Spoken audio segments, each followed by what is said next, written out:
Ce matin, on va débuter, ou c'est-à-dire poursuivre avec les actes des apôtres, hein, les actions des apôtres et les interventions de Dieu.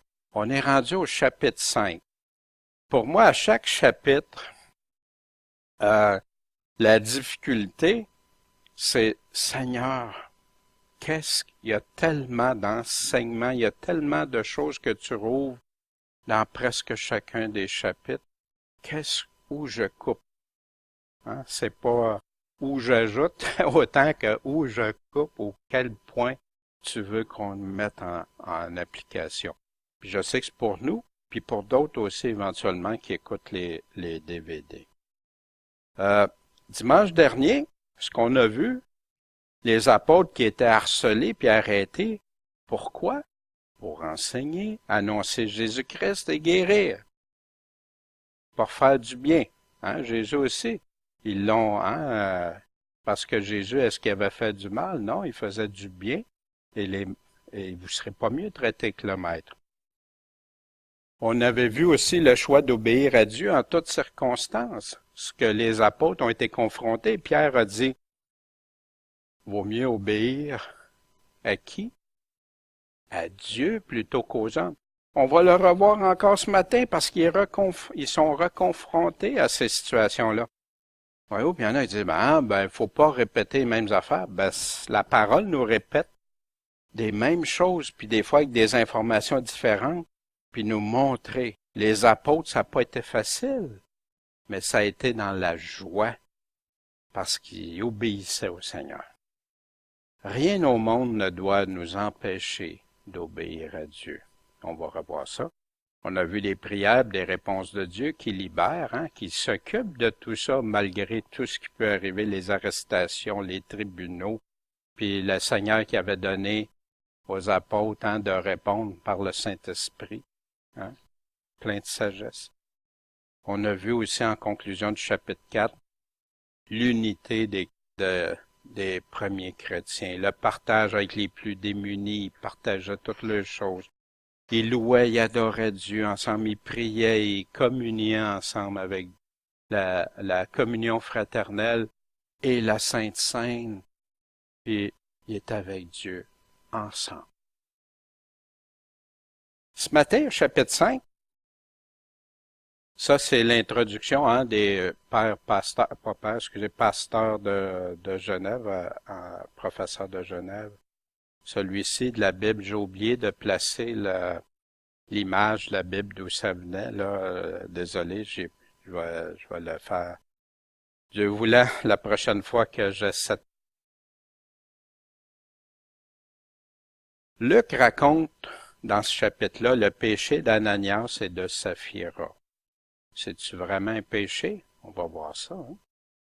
Et la punition que Dieu en a fait.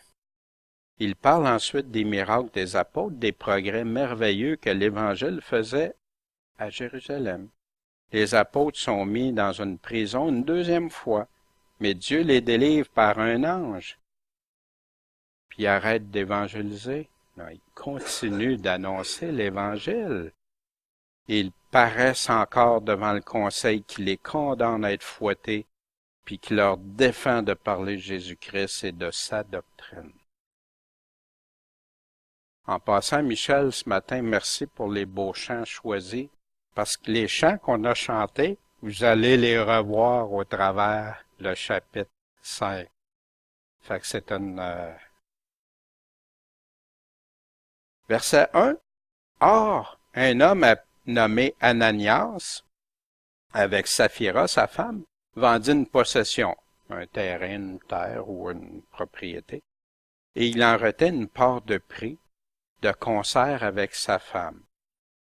Puis il a apporté le reste, puis il l'a mis aux pieds des apôtres.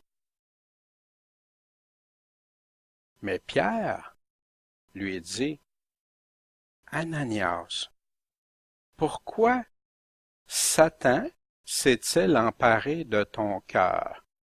En passant, est-ce qu'Ananias et Saphira faisaient partie des croyants? Bien sûr. Puis là, ils ont décidé de vendre et ils ont dit qu'il consacrait au Seigneur, puis là, il l'apporte à Pierre, aux apôtres, parce qu'il amenait ça au pied des apôtres. Pierre, je ne sais pas comment il l'a su, si c'est parce qu'il a eu l'information, ou si, probablement plus sûrement, l'Esprit Saint l'a convaincu de ça, lui a mis à cœur à Pierre de dire, Ananias, pourquoi Satan s'est-il emparé de ton cœur? Que tu aies menti à qui? Au Saint-Esprit, et détourné une part du prix de la terre. Wow! Satan emparé de ton cœur pour mentir au Saint-Esprit. Détourner une part du prix de la terre. En passant, pourquoi qu'il prend une partie? C'est à lui, il prend une partie, puis il la garde. Si ça aurait été juste qu'il aurait dit, Seigneur, je te donne une part de ça. Est-ce que Pierre aurait pu arriver et dire, t'as menti au Saint-Esprit? C'est parce que sûrement Ananias et Saphira avaient dit qu'ils consacraient ça au Seigneur, puis qu'après, ils n'ont pas. Puis ils se sont entendus ensemble, ils ont de concert ensemble. Ils ont apporté le reste. Si tu l'aurais gardé, est-ce que ça ne te demeurait pas, cette possession-là? Puis en l'ayant vendu, son prix était-il pas en ton pouvoir? Tu aurais pu choisir avec l'argent qu'est-ce que tu fais? Mais comment tu as résolu cette action dans ton cœur? De quelle action qui parle? Pas le fait d'avoir vendu, d'avoir caché ça à Dieu. Comme si il fait un cadeau à Dieu totalement, puis que c'est pas ça qu'il fait vraiment. Pourquoi? Puis là, il répète, c'est pas aux hommes que t'as menti, mais à Dieu. L'Esprit Saint, Dieu, Jésus, on a encore là une confirmation. Pour ceux qui disent la Trinité, non, ça fait partie, c'est son esprit. C'est pas aux hommes que t'as menti. En passant, est-ce que Pierre tourne autour du pot? Est-ce qu'il essaie d'adoucir, comme des fois on marche sur des œufs pour parler? Pierre a été très direct. Il lui a dit, t'as menti. La réaction d'Ananias, quand il a entendu ces paroles-là, qu'est-ce qui est arrivé? Il a tombé à terre, puis il a rendu l'âme, rendu l'esprit. Ce qui causa quoi? Une grande crainte à tous ceux qui n'ont entendu parler. Imaginez, là, ça arriverait ici, une situation de même, ou dans une église, ou dans une assemblée, puis les gens entendraient ça. Wow! Puis les jeunes gens s'étant levés, fait que Pierre il était venu porter ça au pied des apôtres. Fait qu'il y avait plein de monde quand c'est arrivé. Les jeunes gens s'étant levés, le prirent, l'emportèrent, et ont été l'ensevelir. Je me demandais, il me semblait que, parce qu'on dit des fois dans les us et coutumes, pour un enterrement, l'ensevelissement, c'était des jours, tu sais, et tout ça. Puis là, ça a été immédiat. Tellement immédiat que regardez ce qui arrive. Environ 3 heures après, sa femme, ne sachant rien de ce qui est arrivé, mais il est déjà enseveli. Ça m'a... voyez. Il est entré. Elle est entrée, excusez-moi. Et Pierre, prenant la parole, lui dit, « Dis-moi, avez-vous vendu tel montant, le fond de terre? » Fait qu'ici, on a la précision, c'est de la terre. Tantôt, j'ai dit propriété, c'est pas le cas. Et elle dit, « Oui, autant que ça, à ce montant-là. » Alors Pierre lui dit, « Pourquoi vous êtes-vous accordé d'un commun accord pour faire quoi? Pour tenter l'Esprit du Seigneur. » voilà, ceux qui ont enseveli ton mari sont à la porte, puis ils vont t'emporter.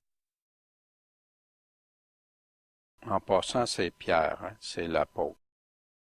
Je pense pas qu'aujourd'hui quelqu'un pourrait oser prétendre ça, à moins qu'il soit vraiment inspiré de Dieu, qu'une chose comme ça arrive.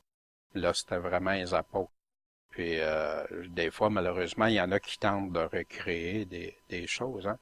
Mais Pierre était-il pas là pour prêcher l'Évangile? Oui, il a prêché l'Évangile. Mais quand il a vu des mauvaises actions, il les a mis en lumière, il les a dénoncées. Il a fait ressortir ça. Voyez-vous ici, puis il n'a pas dit, Jésus t'aime et tout ça, vous comprenez?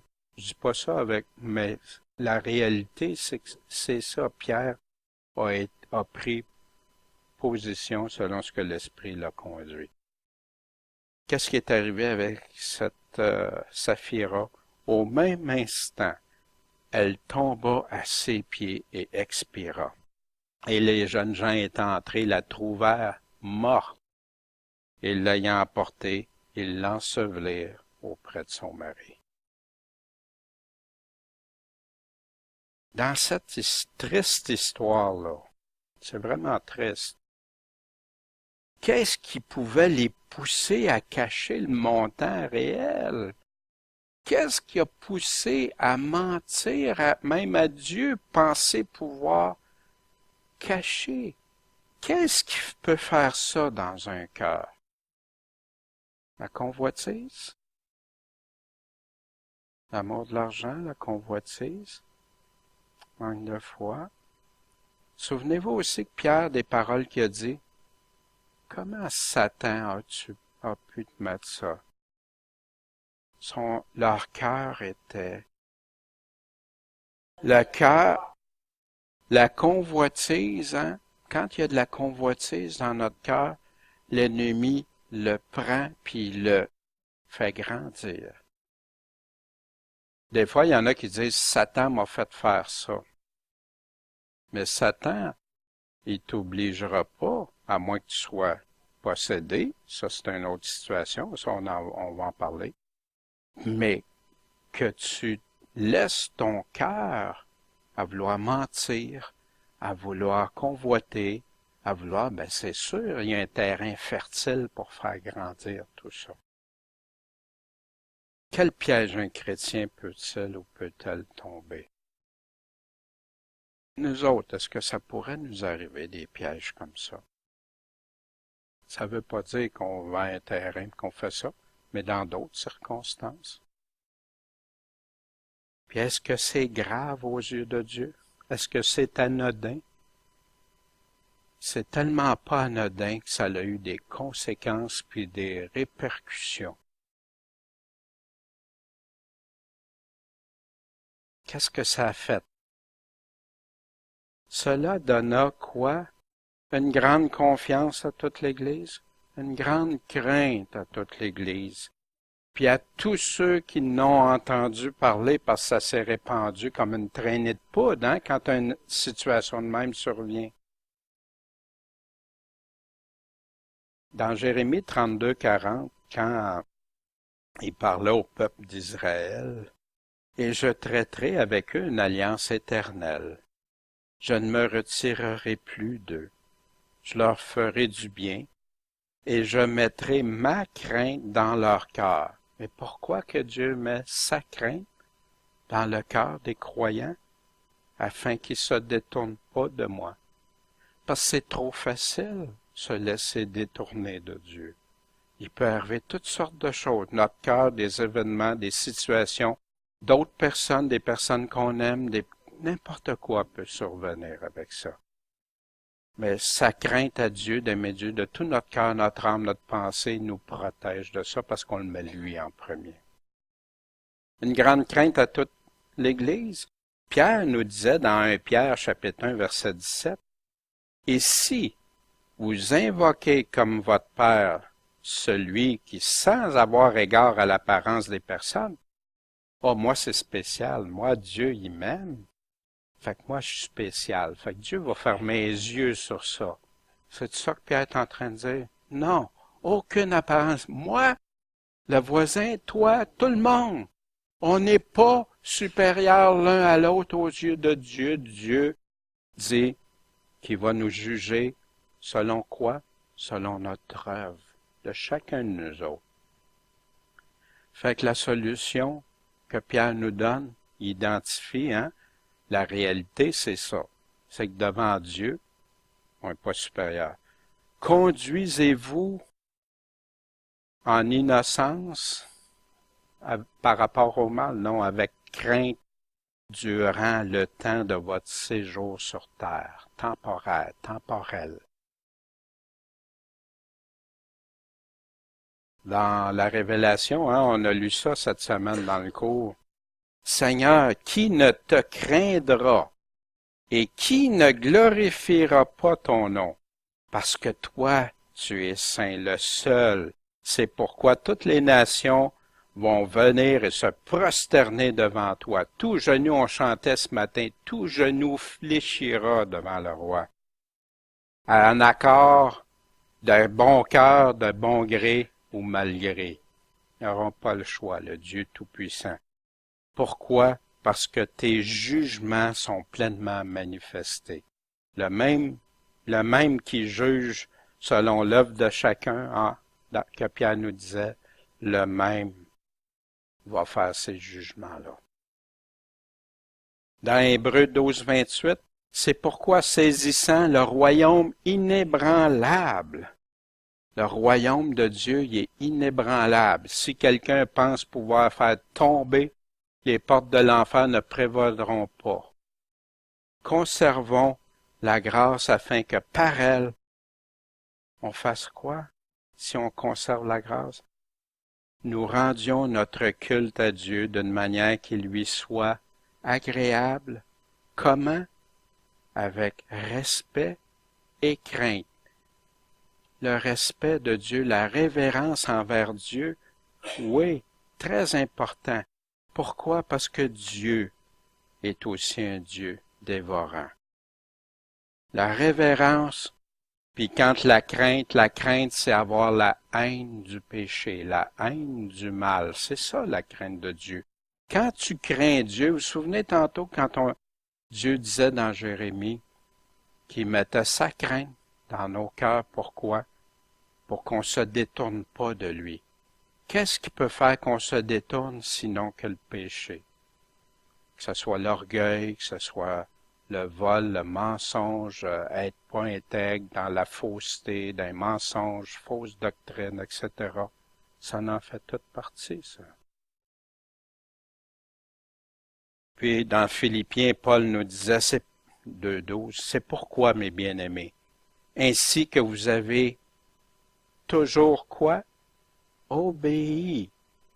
Obéir à l'Évangile, on l'a vu souvent, puis on va le revoir tout au long des actes. Non seulement comme à ma présence, mais beaucoup plus maintenant en mon absence. Ils obéissaient en présence de Paul, mais là, ils obéissent comment quand Paul n'est pas là? Beaucoup plus maintenant encore. Paul n'est plus là. Employez-vous à quoi? À votre propre salut. Comment? Avec crainte et tremblement. On entend très rarement, malheureusement, aujourd'hui. Ah, ben Dieu, même, j'ai plus de crainte. Puis c'est pas, il te parle d'avoir la crainte de Dieu, c'est lui obéir, c'est le suivre, l'aimer. Quand tu as ça, Dieu va te garder dans ses voies. Dans Hébreux 4, verset 1, craignons donc que quelqu'un d'entre vous, négligeant la promesse. Comment on peut négliger la promesse d'entrer dans son repos? S'en trouve privé. Être négligent, je crois que sa promesse est sûre. Moi maintenant, est-ce que je prends la promesse et les conditions qui viennent avec aussi, que Dieu nous met partout au travers le Nouveau Testament? Même si on dit non, c'est le salut est gratuit, oui, le salut est gratuit, mais c'est un engagement aussi. Quand tu es sauvé, tu n'es plus le même, tu n'es plus la même personne, tu es régénéré, renouvelé, puis tu as sorti de ton trou, te sortir pour t'amener à sa façon, ses enseignements, sa parole. Verset 12. Or, il se faisait beaucoup de miracles, des prodiges parmi le peuple. Comment? Par le moyen des apôtres. Par le moyen de qui les miracles se faisaient dans les actes? C'était-tu tout le monde? Non, les apôtres. On va en voir, des fois il y en a quelques-uns, puis là il est nommé. Et ils étaient tous d'un commun accord au portique de Salomon. Vous vous souvenez, on avait vu ça, le portique de Salomon, hein? Voyez où est l'étoile? Bien, dans cette ici, hein? Aujourd'hui, il existe le mur d'aujourd'hui qui est encore là, mais ici, c'est détruit maintenant. Or, il se faisait beaucoup de miracles et de prodiges parmi le peuple par le moyen des apôtres qu'on vient de voir. Wow, des miracles. Puis je dis ça, wow, pas en moquerie, là. Wow! Dieu a fait des choses, a transformé des vies, a changé des vies. Puis les miracles qui parlent, là, les gens, des fois, arrêtent juste la guérison. Mais les vies transformées, changer des vies. Puis beaucoup de miracles, beaucoup, il se faisait beaucoup. Tout le monde a été impressionné de ça. Tout le monde, même les ennemis, ont été impressionnés. Tout le monde a cru aux miracles. Ils pouvaient-tu pas croire aux miracles? Ils voyaient. Que tu crois au Seigneur Jésus ou non, tu voyais ces miracles-là. Fait que là, c'est sûr que tout le monde a suivi Christ et se sont convertis. Vraiment? Qu'est-ce qui s'est passé? Puis aucun des autres n'osait se joindre à eux, mais le peuple leur donnait de grandes louanges. Malgré qu'ils voyaient ça, voyez-vous, oser. Est-ce que la foi, ça nous manque la hardiesse, du courage, puis de prendre position? Oui, tout à fait. C'est pour ça que Jésus dit, mais pour les incrédules, les lâches, les infidèles, ceux qui vivent dans la chose, ne peuvent pas connaître le royaume. Eux autres sont réservés. En passant, être lâche, là, faut faire attention, parce qu'il y en a qui prenaient ça. Ah, ben là, j'ai pas osé parler une journée, là, à quelqu'un, c'est pas ça. OK? Ça nous arrive toutes des journées qu'on n'est pas disposé, qu'on est toutes là. Mais si j'ai honte de Jésus-Christ et de sa parole et de Jésus-Christ, puis je me cache tout le temps, j'ai quelque chose à réfléchir parce que Jésus il dit, celui qui va avoir honte de moi et de mes paroles, il nous donne qu'est-ce qui va se produire avec ces personnes-là. Fait que soyons prudents, mettons pas ça au-delà de ce que Jésus dit, mais mettons pas ça en dessous de ce que Jésus dit. Puis quand tu as une vie transformée par ton Seigneur, ton Sauveur, on va voir les exemples encore ce que ça fait vraiment dans les cœurs. Puis des multitudes d'hommes et de femmes, de ceux qui croyaient au Seigneur, étaient ajoutés à l'Église. Voyez-vous une différence? Aucun des autres, eux autres, ils n'osaient pas. Ceux qui croyaient, qu'est-ce qu'ils faisaient? Ils s'ajoutaient à l'Église. Y a-t-il un contraste, là? Il y en a des fois, tu vas parler de l'Évangile, tu vas parler du Seigneur, puis même ils vont voir, ils aiment ça. Mais jamais ils veulent se faire voir avec des chrétiens. Ou tu vas leur parler tout seul, puis là, oui, puis Dieu, puis tout ça. Tu arrives au restaurant, c'est plus la même game pantoute. Ben, oser aussi, on n'a pas honte de s'identifier à Christ, puis à son Église. Il y en a qui s'identifient à leur Église, mais c'est pas nécessairement à Christ. Ça, c'est dommageable. Triste et dommageable. Mais on s'unit à Christ dans son Église. Et là, ceux qui croyaient. Puis, en sorte qu'on apportait les malades dans les rues, on les mettait sur des lits, sur des grabats, afin que quand Pierre viendrait, quand Pierre passerait par là, son ombre au moins couvrait quelques-uns d'entre eux.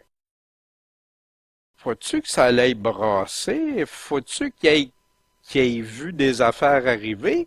Vraiment? Pour nous autres, on se dépêcherait, là, hey, le Seigneur va passer, on va sortir, ou les apôtres, les représentants, dans ce cas-ci, c'était Pierre, on va amener les personnes, parce que s'il passe, puis son ombre fait juste passer par-dessus, ils vont être guéris. Spécial.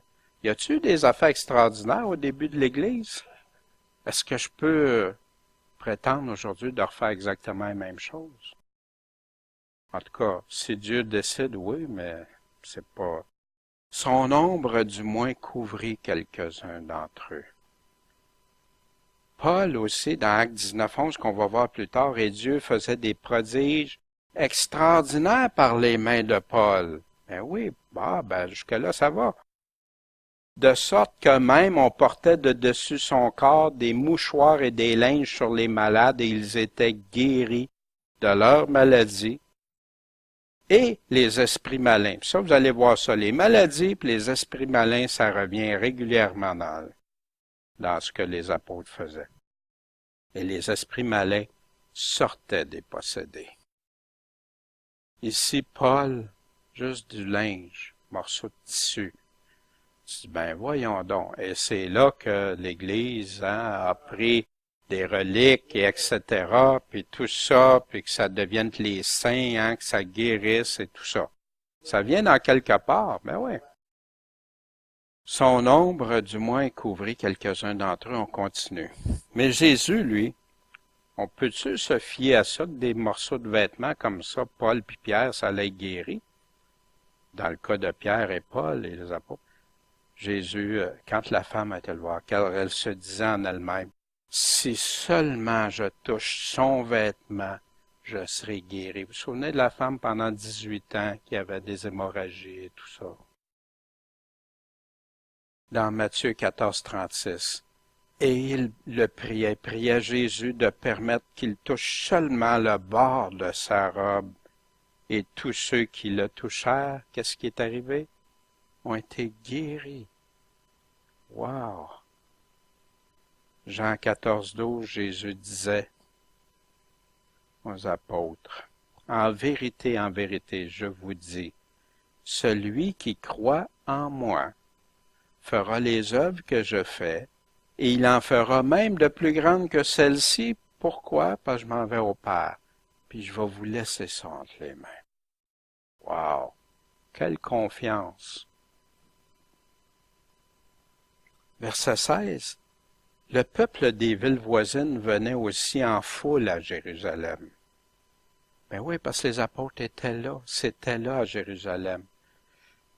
Jésus leur avait demandé de rester là. Vous vous souvenez, commandé de rester là jusqu'à temps qu'ils reçoivent la puissance, puis là, ils ont continué à œuvrer là. Fait que les gens arrivaient des villes autour, puis qu'est-ce qu'ils faisaient? Ils apportaient les malades, puis des hommes tourmentés par des esprits immondes, et quelques-uns étaient guéris. Tous étaient guéris. Vous savez, on a plusieurs récits. Ça, ce matin, on n'ira pas voir ça, mais on va y revenir parce que ça revient au cours des actes. Qu'est-ce que c'est des esprits immondes? Puis on va même comparer avec du moderne. Vous allez voir, la description que la Bible nous donne est assez précise pour nous faire comprendre c'était quoi avec des esprits immondes, qu'aujourd'hui passent souvent sous la maladie. Il y a même des croyants, des chrétiens, des docteurs chrétiens, que c'est juste des maladies même pour eux autres. Alors que, je dis pas dans toutes circonstances, c'est pas ça que je suis en train de dire, mais que plusieurs, c'est des esprits immondes, qui faisaient jeter à terre, qui faisaient toutes sortes de choses. On verra ça quand on sera rendu là. Fait que là, ce matin, alors le souverain sacrificateur et tous ceux qui étaient avec lui, le souverain sacrificateur, ça c'était la sommité, là. Dans l'Église catholique, on dirait un pape. Mais c'est pas ça, c'est pas un pape, là. Mais juste une analogie, même si elle est boiteuse. Il était avec lui, lequel formait la secte des Sadducéens. Vous vous souvenez, les Sadducéens, ils croyaient pas à la résurrection des morts. Ils se levèrent. Puis qu'est-ce qui est arrivé quand ils ont vu toutes ces choses-là extraordinaires arriver? Ils ont été remplis de jalousie, de convoitise, de vouloir, hey, comment ça, c'est eux autres, puis tout ça. En passant, là, on parle des Sadducéens. Mais nous autres, ça peut-tu nous arriver de tomber jaloux? Qu'on entend des frères, des sœurs, qui ont des dons qu'on n'a pas, qu'on voudrait avoir, que des personnes d'autres églises, puis on voit des choses, que Dieu les a bénies. On serait-tu mieux que les Sadducéens? Pas du tout. Fait qu'est-ce que ça les a amenés, ça? À se saisir des apôtres. Ils les ont mis en état d'arrestation.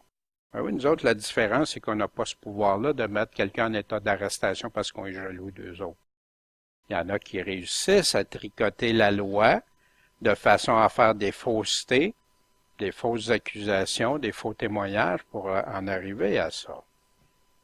Mais là, ils ont saisi les apôtres et ils les ont mis dans la prison publique.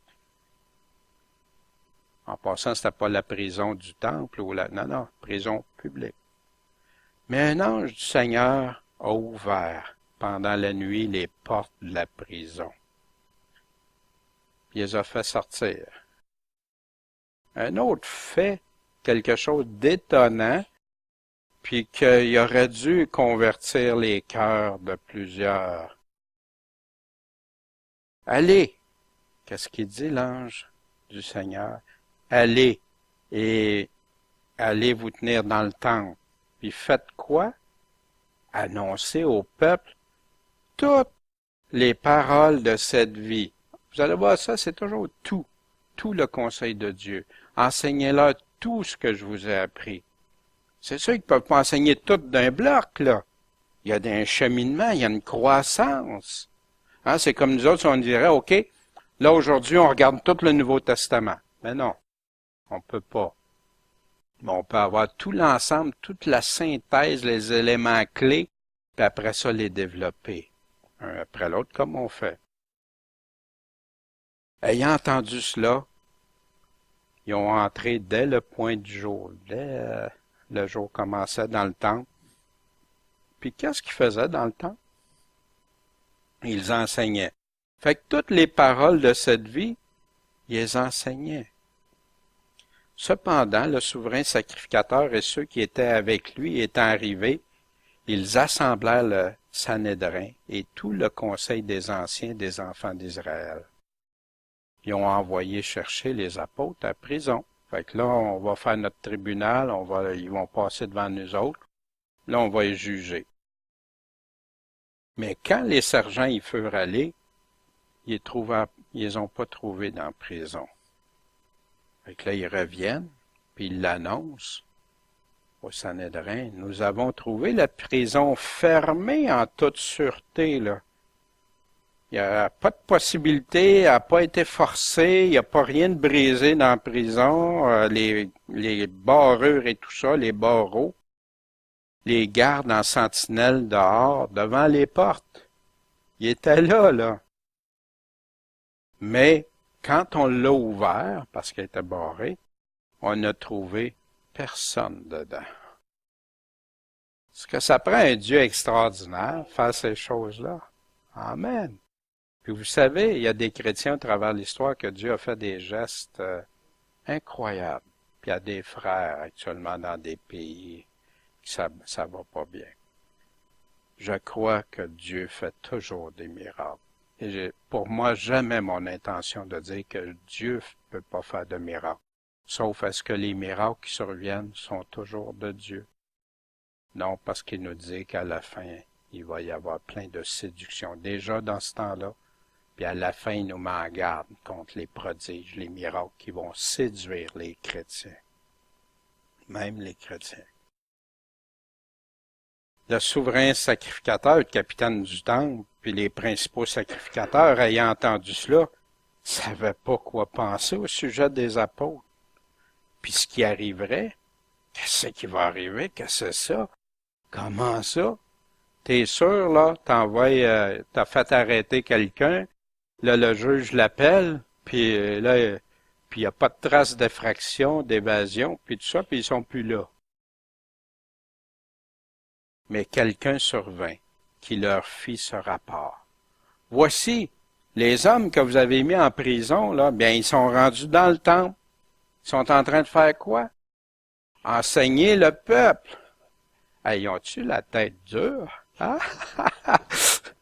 Amen, la tête dure pour le Seigneur. Amen, persévérant. Il abandonne pas. On a chanté un chant ce matin, hein? La consécration qui nous amène à persévérer. Alors le capitaine s'est en allé avec les huissiers. Là, ils ont été arrêtés, mais sans violence. Pourquoi? Parce qu'ils craignaient d'être lapidés par le peuple. Imaginez tout ce qu'ils faisaient de bien, puis tout. Puis là, tu vas nous enlever les personnes qui sont en train de nous guérir, de nous libérer de tous les graves problèmes de société, puis là, vous allez l'enlever? Wow! Les ayant amenés, ils les ont présentés au Sanhédrin, et le souverain sacrificateur les interrogea en disant, « Est-ce qu'on vous a pas défendu expressément d'enseigner en ce nom-là? Puis vous autres, vous avez rempli Jérusalem de votre doctrine pareil. » Puis il rajoute, et en plus, c'est moi qui rajoute plus, là, mais juste pour faire le contraste, « Et vous voulez faire retomber sur nous le sang de cet homme? » Fait que là, vous enseignez ça, puis là, automatiquement, ça fait quoi? Ça fait rejaillir que nous autres, on l'a fait crucifier, qu'on est coupable, puis que c'est nous autres. Voyez-vous, là, qu'est-ce qui se passait pour eux autres, là? Mais là, il disait ça aux apôtres, mais je suis pas sûr qu'il aurait posé cette question-là devant tout le monde dehors. Parce que là, le monde aurait bien compris, hey, c'est vous autres qui avez crucifié, hein?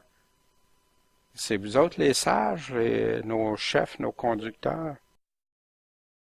Mais Pierre puis les apôtres répondirent, il faut obéir à Dieu plutôt qu'aux hommes. Pas la première fois qu'il dit, hein? On l'avait vu, mais Pierre et Jean au chapitre 4. Puis regardez comment, des fois, il était rempli du Saint-Esprit, hein, qui nous disait, puis il a répondu. Quand il a répondu, il dit, jugez. Fait, il prenait-tu la confrontation tout de suite?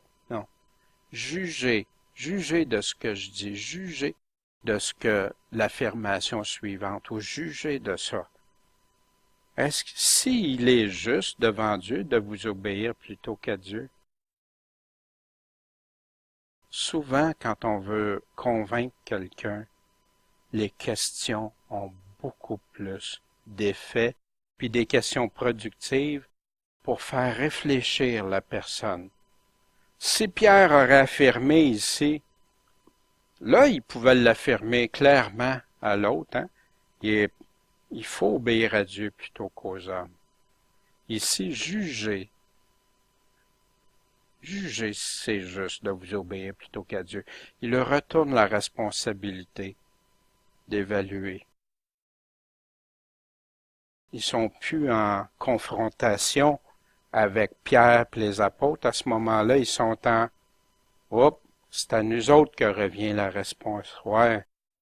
Fait que là, ils vont penser à Dieu plus qu'à Pierre, là, parce que là, c'est Dieu. Voyez-vous, là?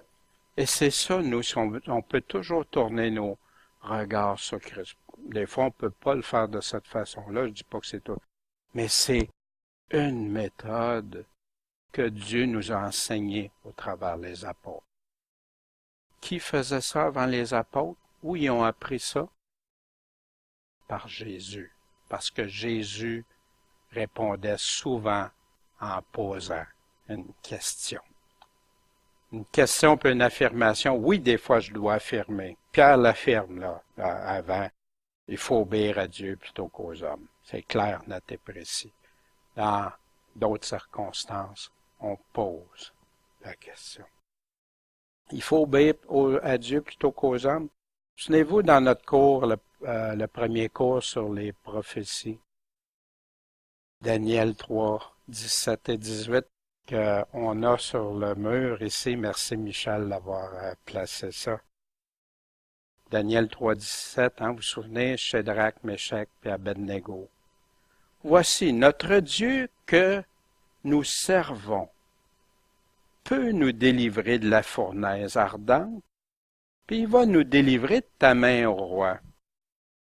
Sinon, si c'est pas dans la volonté de Dieu pour nous autres, sache, ô roi, que nous ne servirons pas tes dieux et que nous n'adorerons pas la statue d'or que tu as élevée. Ils ont choisi quoi? D'obéir à Dieu plutôt que le roi, pouvait. Il y avait la fournaise, même il a fait chauffer la fournaise 7 fois plus fort. C'était pas peut-être qu'il peut nous arriver quelque chose, peut-être qu'on va se ramasser en prison. Non, non. Il était devant la mort. Daniel, dans Fosse au lion, il a choisi d'obéir à Dieu plutôt qu'aux hommes. Puis Ésaïe 26.3 nous dit, Dieu, tu gardes au cœur ferme une paix assurée. Pourquoi? Parce qu'il se confie en toi. Fait que même dans tous ces événements-là, autant Daniel que les lions, puis il y en a plein, des centaines d'exemples dans la Bible, j'ai pris ceux-là, là. Mais quand tu te confies en Dieu, il va te donner la paix. Les millions de chrétiens qui ont subi, à partir des apôtres, aller avec tous ceux qui ont souffert pour Christ, Dieu, parce qu'ils se confient à Dieu, leur a donné la paix et un cœur, parce qu'il y avait le cœur ferme à croire en Dieu. Puis Dieu les a aidés au travers de tout ça. Puis imaginez les récompenses, on parlait du ciel là, avant le message, Imaginez quelle place Dieu va réserver à ces personnes-là. Obéir à Dieu plutôt qu'aux hommes, Jésus met en garde. Dans ce cas-ci, il parlait aux pharisiens, mais les pharisiens, là, c'est un exemple pour tout le monde, tous les chrétiens, les croyants. Mais non, c'est juste... Non. Jésus met ça en garde pour nous donner des informations pour qu'on soit prudent. Que celui qui a des oreilles écoute. Mais c'est en vain qu'il m'honore, enseignant des doctrines qui sont des commandements d'hommes. Dans ce cas ici, c'est laver les mains puis tout ça. Mais c'est rempli aujourd'hui. Des doctrines, il y a des bonnes... Quand la doctrine vient purement de la parole de Dieu, il n'y a aucun problème. Mais quand c'est des doctrines parfois de religion ou même de dénomination qui, c'est plus... ils rajoutent ou ils enlèvent des choses, c'est plus la doctrine de Christ. C'est des commandements d'hommes. Puis il y en a qui vont défendre plus les doctrines de dénomination qui vont, même si Jésus dit autrement, ils vont défendre, puis ils croient servir le Seigneur pareil. Quelle tristesse, quelle séduction. Qu'est-ce que ça fait quand on suit des commandements d'hommes au lieu d'obéir à Dieu, de suivre qu'est-ce qu'il nous dit? Vous annulez fort bien le commandement de Dieu pour garder votre tradition, garder votre doctrine, garder votre dénomination, votre religion, etc. Dieu, ce qu'il veut, c'est qu'on lui soit fidèle. Puis quand ma dénomination prêche la doctrine de Christ, Amen! Allons-y avec assurance. Mais avant de l'accepter avec assurance aussi, je me dois d'aller vérifier ce que Jésus dit et ses apôtres. Au verset 30, le Dieu de nos pères a ressuscité Jésus, que vous avez fait mourir en le pendant au bois. Ah, voyez-vous? Il disait, ben là, vous remettez le sang sur nous autres. Pierre dit, ah, je ne peux pas plus parler de ça, ça va les... Qu'est-ce que Pierre fait? Le Dieu de nos pères a ressuscité Jésus, que vous avez fait mourir en le pendant au bois. En passant, il y en a qui disent, ben, faut pas juger, faut pas condamner, puis tout ça. Pierre jugeait pas, condamnait pas. Il disait-tu la vérité? Ben oui. Vous l'avez fait mourir, c'est un fait. Tu pêches, c'est un fait. Tu fais quelque chose de correct, c'est un fait. Tu fais quelque chose de mal, c'est un fait. Il nous dit-tu de ne pas dire les faits? Non. Mais il faut le faire selon Dieu. Bon. Est-ce que Pierre est en train de lui faire une accusation sans que ce soit de Dieu? Non. Il leur a dit. Puis on va le voir avec Étienne aussi. Dieu l'a élevé à sa droite, comme le prince et sauveur. Pourquoi? Afin de donner à Israël la repentance et la rémission des péchés. Dieu a envoyé le prince et sauveur. Pourquoi? Pour donner à Israël la repentance et la rémission des péchés. Eux autres, ils font quoi? Ils font le contraire. Ils veulent pas de repentance, puis dans le fond, de rémission des péchés. Et nous lui sommes témoins de ces choses. Aussi bien que le Saint-Esprit que Dieu a donné à qui? À ceux qui lui obéissent. Savez-vous qu'il y a des endroits, là, il y a des réunions d'affaires, des réunions, tout le monde est invité à aller là, là.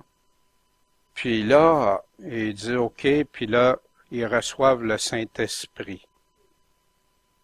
On leur dit qu'on leur donne le Saint-Esprit. Ces personnes-là se sont pas repenties, connaissent pas l'Évangile, comment ils peuvent obéir? Comment? Voyez-vous, que Dieu a donné à qui? À qui donne l'Esprit Saint? À ceux qui lui obéissent. Mais vous recevrez la puissance du Saint-Esprit. Les apôtres, c'est pas ça qu'ils est en train de faire, obéir. Ben oui. Mais vous recevrez la puissance du Saint-Esprit qui va venir sur vous et vous me servirez de témoins, tant à Jérusalem, dans toute la Judée, la Samarie, puis aux extrémités de la terre. Puis ça, on va le voir. Jérusalem, pour le peuple juif, la Judée aussi, qui comprend pas juste des Juifs, des nations, les Samaritains aussi, puis les extrémités de la terre, on va voir ça, vous allez voir. Ça va nous aider aussi à réaliser des choses, des actes. Jean, chapitre 16, verset 13. Qu'est-ce que Jésus avait dit aussi? Mais quand celui-là, l'Esprit de vérité sera venu, il vous conduira dans une partie de la vérité, dans toute la vérité. Parce qu'il ne parlera pas de lui-même, mais il dira tout ce qu'il aura entendu et vous annoncera les choses à venir. En passant à qui parlait ici, il est en train de parler aux apôtres, sur lesquels sont devenus l'Église. Le fondement de l'Église était le pilier de la vérité. Et tout ça. Les choses à venir, l'Apocalypse, les prophéties de Pierre, de Jean, de Jacques, Jude, c'est l'Esprit Saint, c'est lui qui me glorifiera parce qu'il prendra de ce qui est à moi et qu'il vous l'annoncera. Voyez-vous ici une discordance des fois que les gens vont glorifier. Et ici, qui glorifie qui? L'Esprit Saint va glorifier Jésus, va le mettre en lumière, va nous amener à l'adorer, à le voir, à le saisir dans nos cœurs et tout ça. L'Esprit Saint va glorifier. Ça vaut des fois, il y en a malheureusement, ils servent de Jésus puis ils disent c'est pour glorifier. Ils font l'inverse. Pour moi, je préfère m'en tenir à ce que la parole nous enseigne, que l'Esprit Saint qui va envoyer va nous faire glorifier le Seigneur Jésus, va nous amener à comprendre et nous donner ce qui est à lui. Pour l'inverser, j'ai pas trouvé de verset encore. Puis je fais très attention parce que l'Esprit Saint, c'est l'Esprit Saint de Dieu. Jamais je voudrais en dire, mais pour moi, Jésus a parlé. Je me tiens à ce que Jésus me dit. L'importance d'obéir à Dieu, on se souvient, on avait vu ça aussi, la marque de la bête, et la fumée de leur tourment montera au siècle des siècles, et n'auront aucun repos, ni jour ni nuit, ceux qui auront adoré la bête, son image. Quiconque aura pris la marque de son nom. C'est ici la patience des saints. Ce sont ici qui? Ceux qui gardent les commandements de Dieu et la foi de Jésus. Voyez-vous ici, c'est important d'obéir à Dieu. La fumée de leur tourment, ils désobéissent à Dieu. S'il y aurait eu la foi et l'obéissance, ils n'auraient pas pris cette marque-là. Ils vont prendre, c'est-à-dire au futur, bien sûr. L'importance d'obéir à Dieu, Hébreux 5, verset 7. C'est lui qui, pendant les jours de sa chair, ayant affaire avec de grands cris et avec larmes, des prières et des supplications, de qui il parle? De Jésus-Christ, qui a, pendant les jours de sa chair, il a affaire avec de grands cris, des larmes, des prières, des supplications à qui? Au Père, à celui qui pouvait le sauver de la mort et ayant été délivré de sa crainte. Wow! Jésus a été jusqu'au bout. Il savait ce qui s'en venait. Vous vous souvenez? Je dois boire cette coupe. Père, éloigne ça de moi. Après sa troisième prière, que ta volonté soit faite, Père. Bien qu'étant fils, a appris quoi? Jésus a appris quoi? L'obéissance. Mais comment? Par les choses qu'il a souffert. Puis nous, on veut pas de souffrance. Voyez-vous, c'est spécial, hein? Jésus était jusqu'au bout. Et ayant été rendu parfait par son obéissance, la souffrance et tout, il est devenu l'auteur du salut éternel pour qui? Pour tous ceux qui lui obéissent encore. Voyez-vous, c'est triste qu'on n'enseigne plus obéir au Seigneur. C'est triste pour plusieurs.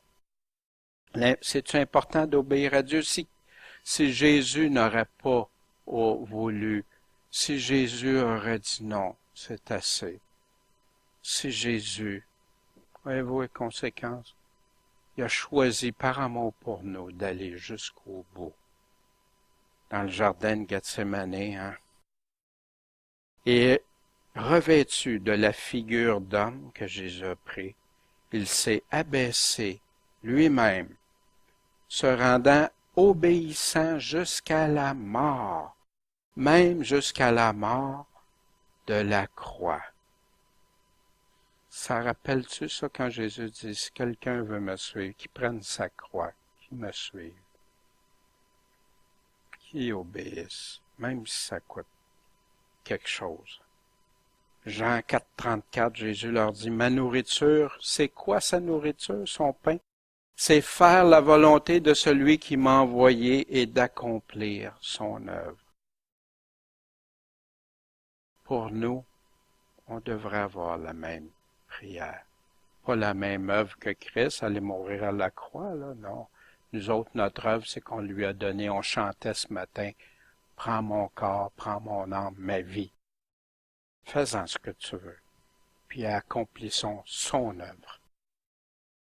Dans Jean 6, 38, je suis descendu du ciel pour faire ma volonté, non ma volonté, mais la volonté de celui qui m'a envoyé. Que ça reste une prière dans nos cœurs, puis pas juste une prière de le mettre en œuvre pour qu'on porte du fruit. Ah, Jésus-Christ, par Jésus-Christ, pour lui, en lui, tout est possible. Eux, entendant cela, le Sanhédrin, qu'est-ce qui est arrivé? Vous avez raison, les apôtres, on s'est trompés. On va se repentir, on va changer. Là, on voit qu'on a eu tort. Pas du tout. La jalousie, la convoitise, qu'est-ce que ça peut amener à faire? Grinçait des dents, puis il délibérait pour les faire mourir, hein? Le mot comploter peut-être aussi, je ne veux pas changer les mots. Il délibérait, ils parlaient ensemble comment les faire mourir. Vous savez, on peut faire ça à petite échelle, nous autres aussi. On peut, par jalousie, des fois, vouloir tuer quelqu'un. Ben voyons donc, comment je pourrais tuer quelqu'un? Jamais je veux tuer personne. Jésus, il dit par la haine, la jalousie, peut amener à la haine. Pas aimer, par la bouche, on peut faire ça. Fait que soyons prudents dans ça pour nous aussi. Mais un pharisien nommé Gamaliel, docteur de la loi, honoré par tout le monde, tout le peuple, se lève dans le Sanhédrin, puis a commandé qu'on fasse retirer les apôtres pour un peu de temps. Il voulait parler à tout le monde.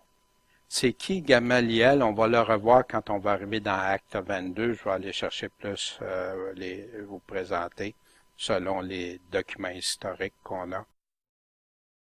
Paul disait, je suis juif, né à Tarse en Cilicie, mais j'ai été élevé dans cette ville où, devant les pieds de Gamaliel, à ses pieds. Fait que c'est lui qui m'enseignait.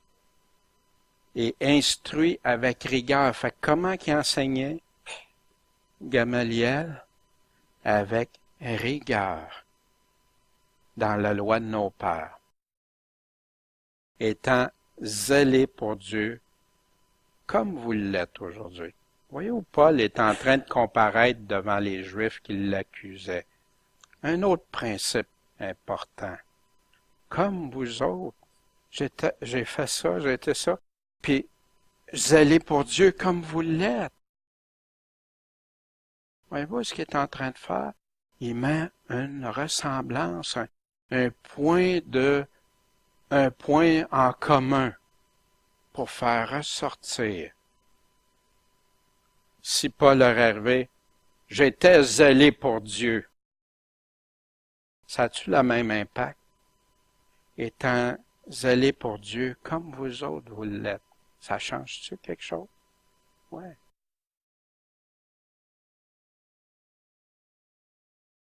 Verset 35. Et il leur dit, hommes Israélites, prenez garde, ça c'est Gamaliel qui parle, prenez garde à ce que vous avez à faire à l'égard de ces gens. Parce qu'il n'y a pas longtemps que parut Theudas, qui se donnait pour quelque chose, il se prenait important, puis auquel se rallièrent environ 400 hommes. Mais qu'est-ce qui est arrivé? Il a été tué. Et tous ceux qui l'avaient suivi ont été mis en déroute, puis ont été réduits à rien.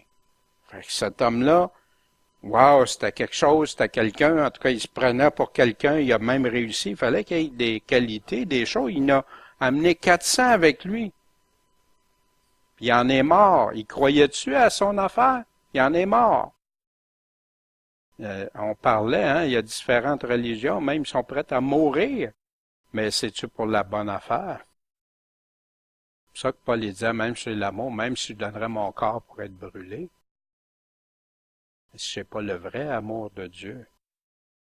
Après lui, il est arrivé Judas, le Galiléen, un autre homme.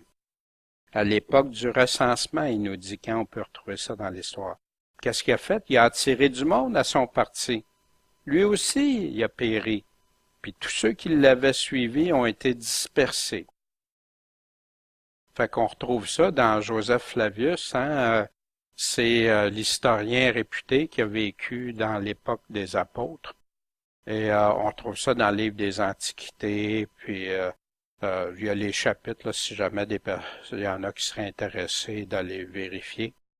Puis, il y en a un, c'est 6 ans après Jésus-Christ, la période qui était là. Puis il s'est donné pour prophète. Hein. Encore là, puis souvent, les personnes qui se sont données pour prophètes ont fait des dégâts. Ils étaient sincères, mais ils ont fait des dégâts chez des gens. Qu'est-ce qui en est sorti de ça? Il a persuadé plusieurs à le suivre. Ça a marché. Qu'est-ce qui est arrivé? Il a été massacré avec eux sur l'ordre du procurateur.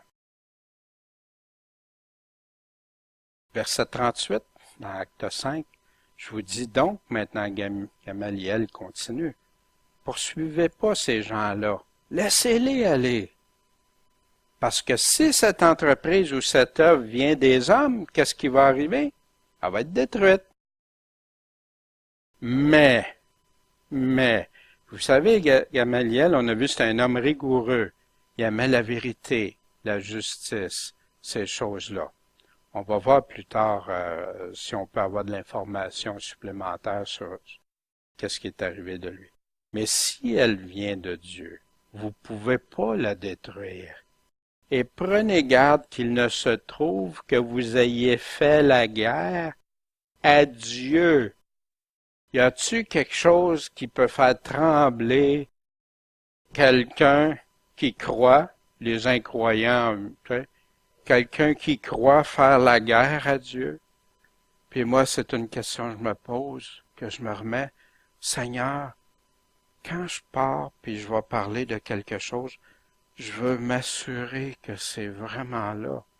Jamais combattre contre Dieu, ça serait ridicule. Puis Seigneur, si je l'ai déjà fait, pardonne-moi. Puis guide-moi que jamais je fasse ça. Jamais contre toi, mais pour toi. Je suis là pour combattre pour toi, avec toi et en toi. Ils furent de son avis. Et après avoir appelé les apôtres, puis après les avoir fait fouetter, ils leur défendirent encore une fois de parler au nom de Jésus, puis ils ont laissé partir.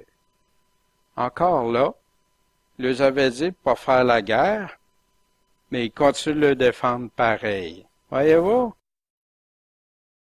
Il me semble, moi, j'aurais eu une petite gêne. J'aurais peut-être dit, ben écoutez, si c'est de Dieu, ça va fonctionner. Si c'est pas de Dieu, ben mais de dire ça, revenir pareil, les interdire, c'est sérieux. Verset 41. Fait que les apôtres se sont retirés de devant le Sanhédrin, tout tristes d'avoir été jugés, remplis de joie d'avoir été jugés dignes de souffrir. Mais mon bonheur m'a pensé que je me sente bien. Comment il se sentait bien? Parce qu'il était rempli de joie d'avoir été jugé digne de souffrir des opprobres pour le nom de Jésus. Savez-vous, des fois, je revenais à la maison, le cœur tout joyeux, puis je m'étais fait insulter. Comment ça peut arriver? Je sais, ça vous est sûrement arrivé aussi. Comment? Parce que tu as parlé de Jésus. Tu n'as pas eu honte de Christ puis de ses paroles. Puis là, étrangement, les fois que j'osais pas avant, je revenais, tu sais. Mais quand je le prenais, wow, Seigneur, la joie, la paix. Heureusement, des fois, les gens écoutent, puis même ils vont se convertir. Mais c'est-tu souvent? Pas souvent.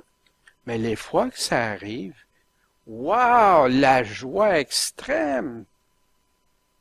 Mais même quand tu prêches, que tu témoignes de Jésus, même s'ils veulent pas t'entendre, réjouissez-vous. Puis s'ils disent du mal de vous autres, pas parce que vous êtes pas correct, pas parce que vous avez une mauvaise attitude puis vous les engueulez ou que vous les confrontez avec toutes sortes d'affaires avec colère ou ces choses-là. ou parce que vous faites du mal, ou vous les insultez, que vous les respectez pas. Vous les avez respectés, vous les avez dit comme Pierre, la vérité, les choses, avec douceur, avec fermeté, douceur, puis que là, ils vous rejettent. Est-ce qu'on a un exemple ici? Les apôtres ont dit la vérité, ont confronté dans l'amour de la vérité, puis ils n'ont pas été insultants, ils ont juste dit les vraies affaires.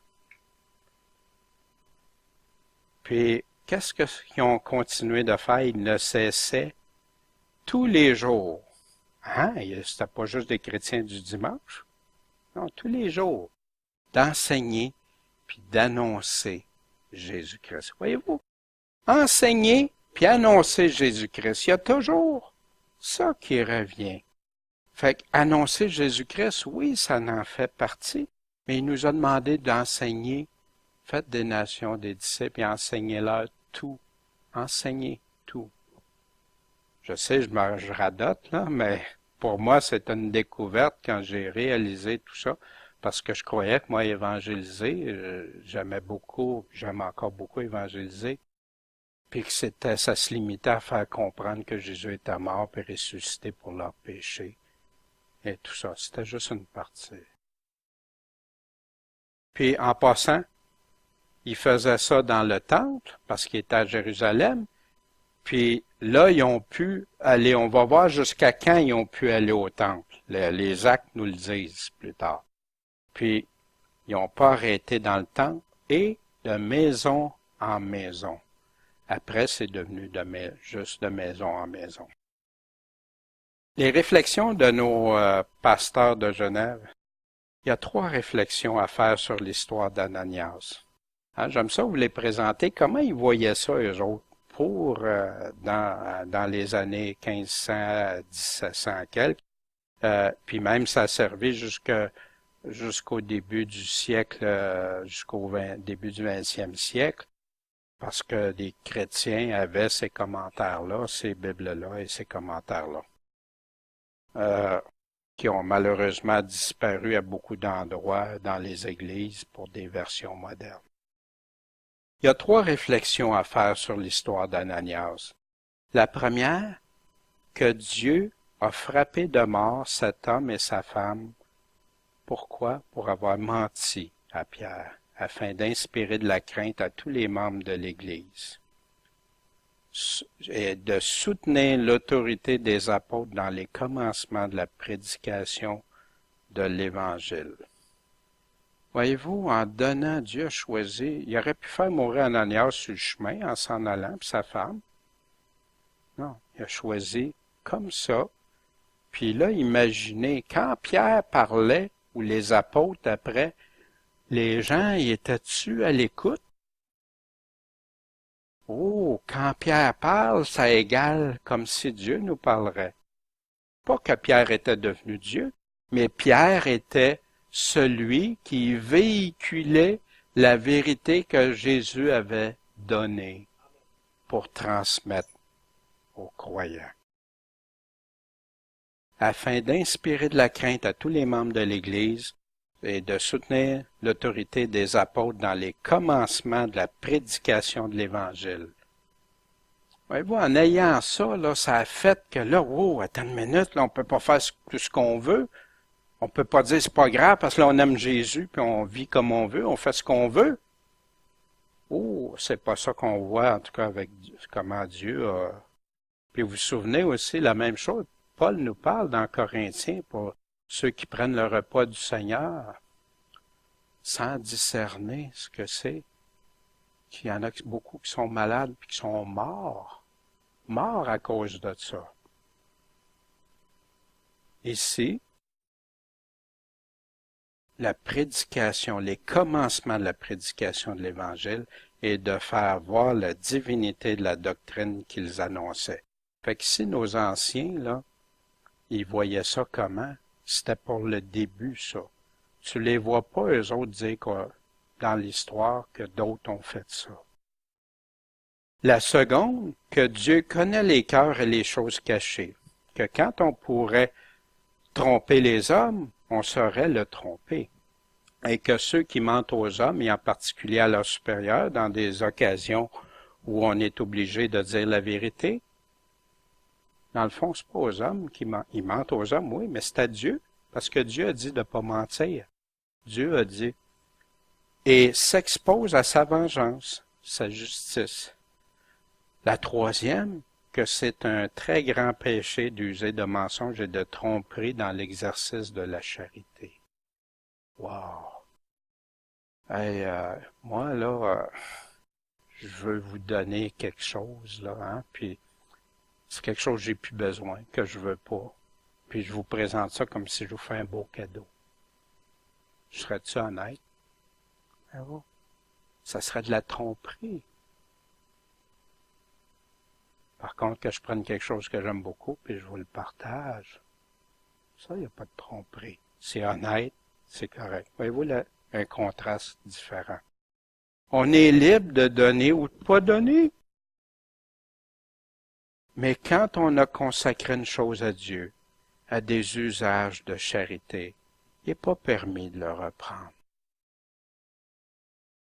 Je te donne une Bible, mais parce que je vois que tu ne lis pas, je vais faire une petite caricature, je vais la rechercher. Tu sais. Je fais un exemple comme ça, très minime, mais c'est pas ça. On consacre quelque chose à Dieu, je fais quelque chose pour l'amour. Il n'est pas permis de le reprendre, ni même d'en retenir la moindre partie. C'est ce que Luc dit des miracles surprenants, parce que c'est Luc qui a écrit les actes, opérés par qui? Par les apôtres, de l'accroissement merveilleux de l'Église de Jérusalem, aussi bien que de l'amour et du respect que tout le monde doit avoir pour les chrétiens, est tout à fait remarquable. Il vivait d'une façon exemplaire, tout le monde le voyait. Il n'osait pas se joindre à eux, pour plusieurs, mais il y a une multitude quand même qui s'est convertie, puis qui étaient ensemble, mais ils vivaient. Est-ce qu'on pouvait leur reprocher quand on lit les actes? Y a-t-il quelque chose qu'on aurait pu leur reprocher, même dans le monde perdu d'aujourd'hui? C'était des preuves authentiques de la divinité, de la doctrine chrétienne, que ça venait de Dieu et de son efficace. Et puisque ces progrès de l'Évangile étaient le fruit non seulement des miracles des apôtres, oui, ça captait l'attention, oui, ça attirait, puis ça guérissait, ça faisait du bien, mais aussi de l'union qui régnait parmi les fidèles et de l'innocence de leurs mœurs. On voit combien la bonne conduite des chrétiens contribue à rendre la religion de Jésus-Christ honorable. C'est ça un bon témoignage. Et à l'établir dans le monde. Les apôtres furent emprisonnés pour la deuxième fois dans ces temps-là, mais Dieu leur fit ouvrir miraculeusement les portes de la prison par un ange. Cette nouvelle marque la protection céleste devait les remplir d'assurance et faire voir à leurs ennemis que c'était en vain qu'ils s'opposaient à la prédication de l'Évangile. Quand ils ont passé devant le Sanhédrin, là, ils auraient dû en tenir une grande compte. Ils y ont pensé, mais ça n'a pas l'air à la fin d'avoir eu. Hein. Ça peut-être ça a influencé qu'ils le relâchent, là, avec l'intervention de Gamaliel. En tout cas, je ne veux pas mettre des choses dans le texte qui ne sont pas là. Après que les apôtres sont sortis, ils ont fait quoi? Ils ont été enseignés dans le temple. Nonobstant les défenses qui avaient été faites.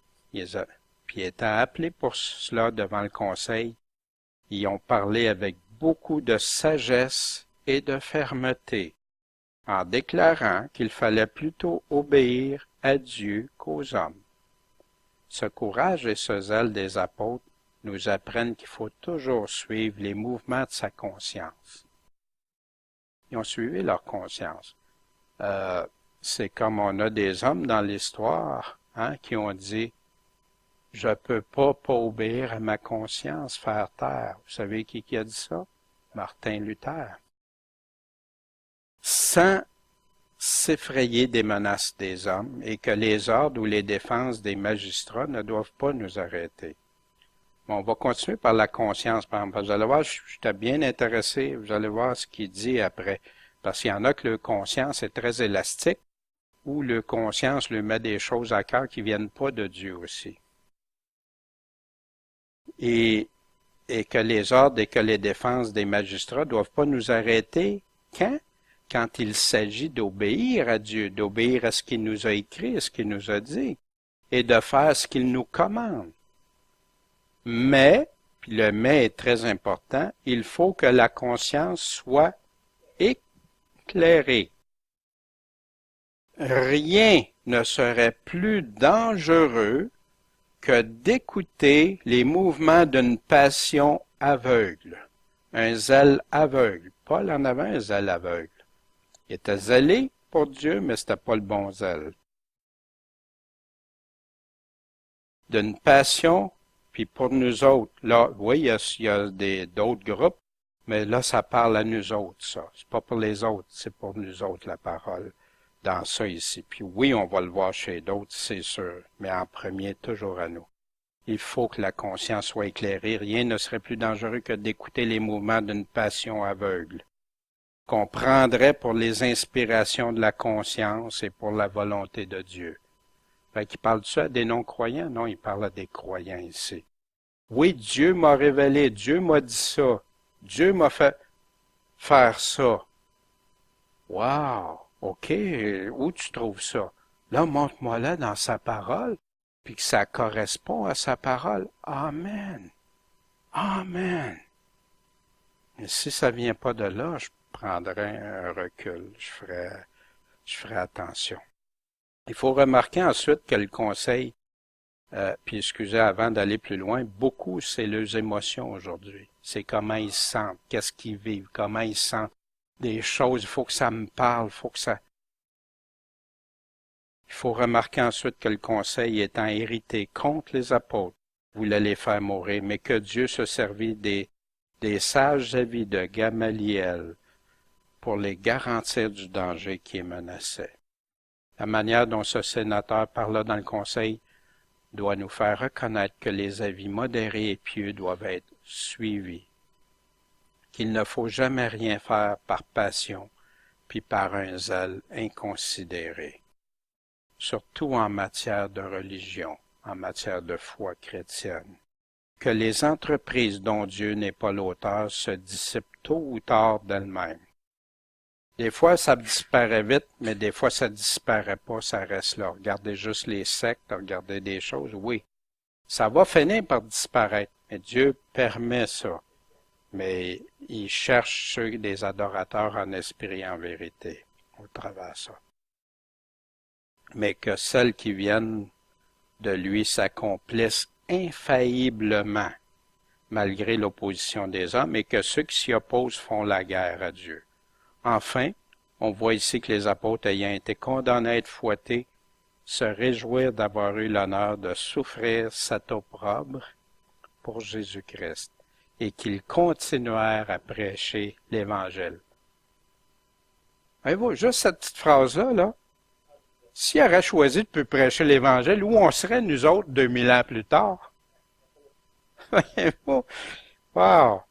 C'est ainsi qu'il faut souffrir constamment, et même avec joie, les maux auxquels on pourrait être exposé en faisant son devoir, et de s'en acquitter toujours avec persévérance.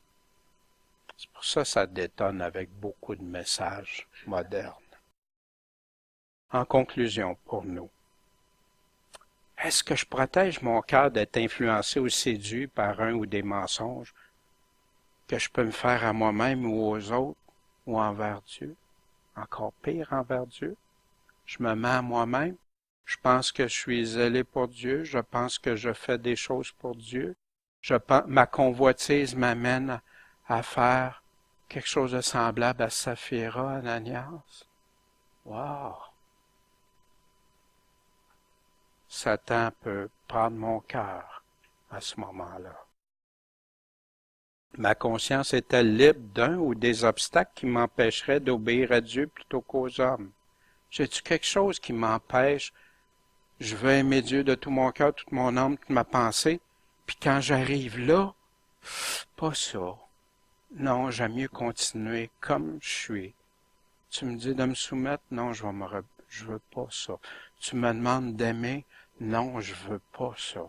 Tu me demandes que tu es plus important que même ma propre famille? Non.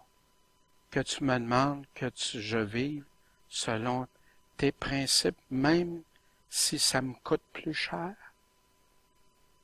Voyez-vous,